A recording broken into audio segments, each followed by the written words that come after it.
Il n'est pas là pour mettre à l'aise. Dutrisac est là pour obtenir l'information.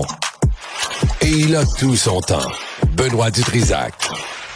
Ben Mulroney est avec nous en direct de Toronto. Ben, bonjour.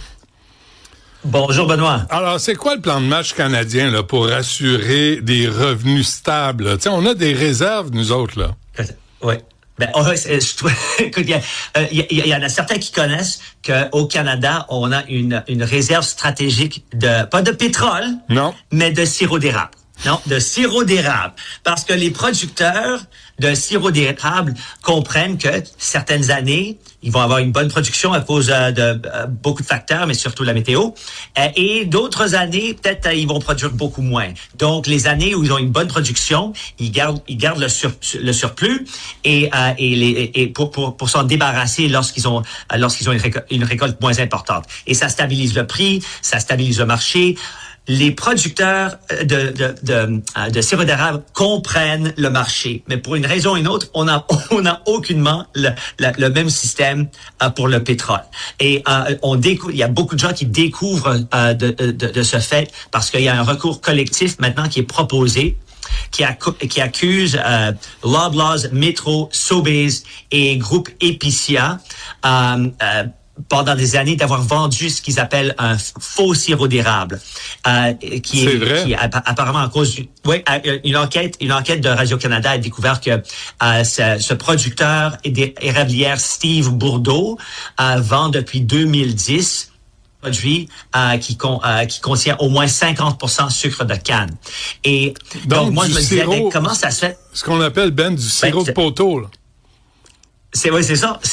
Mais moi, je me demandais, c'est quoi la responsabilité de l'épicier ici? Et d'après les recherches et après le code civil, et il y a aussi la loi qui garantit je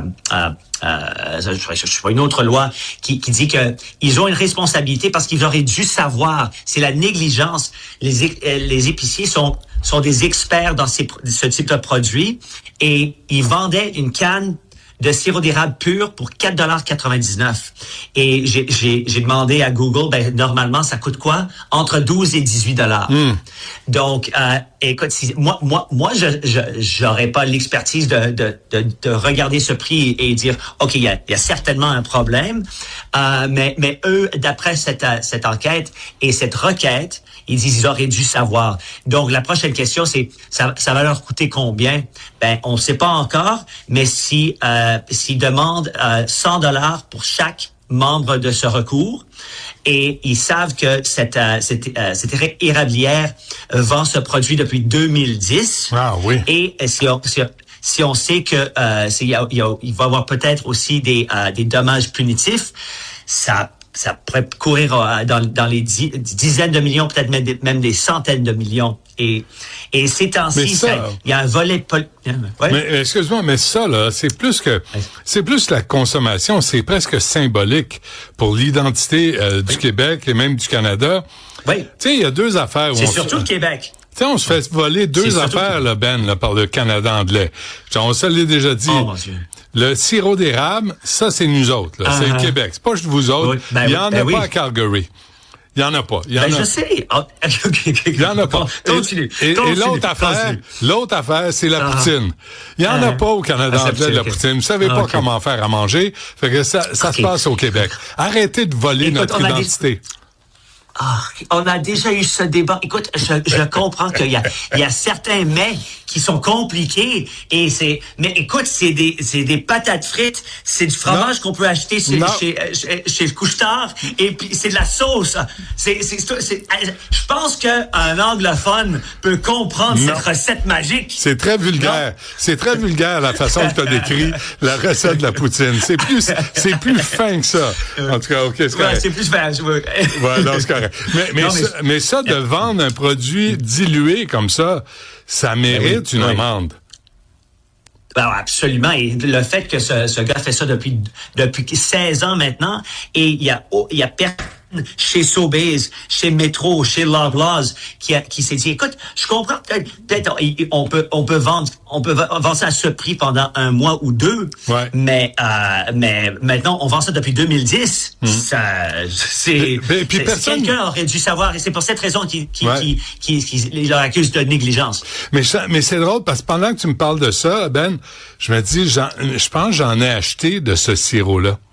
Parce que quand tu le voyais, si tu fais tes courses, puis tu vois 4,99, tu dis, OK, il est liquide, mais finalement, c'était un produit dilué. Mais là, ta référence du début de ta chronique, Ben, c'est intéressant aussi parce qu'on a appris, alors que Justin Trudeau était premier ministre, qu'il n'y avait pas de réserve de pétrole au Canada. Ce qui est quand même une méchante aberration. Mais les forces qui justifient cette réserve stratégique de sirop d'érable, c'est les mêmes forces qui devraient nous obliger d'avoir une réserve stratégique de pétrole. Tu sais, s'il y a un choc dans le marché, s'il y a un problème en production pour une raison ou une autre, pour cette raison, pour stabiliser le coût pour les Canadiens, pour stabiliser le marché, on devrait avoir une réserve stratégique. Donc, conclusion. Mettez en charge du pétrole, mettez les producteurs de sirop d'érable en charge de la réserve pétrolière du Canada. Voilà. C'est la grande leçon ici. C'est la grande leçon. Est-ce qu'il y a quelqu'un qui prend des notes à Ottawa? Est-ce qu'il y a quelqu'un qui prend des notes pour régler les problèmes au jour le jour ici? Oui. Exactement. C'est Bénédicte et Benoît, on va régler tous les problèmes. Et ça commence, comme toujours, avec une solution qui vient du Québec. Exact. Ça vient toujours du Québec. Même si on se fait enferroiper, le mot du jour, enferroiper. Ouais. Par Mark Carney qui nous a menti sur le fait français, qui est allé défendre à Washington le fait français, la culture francophone du Québec. Mais quel mensonge! C'est le grand défendeur, de la culture québécoise, je savais pas. Non, je le savais pas et je le sais toujours pas parce que je vois pas la preuve de ça nulle part.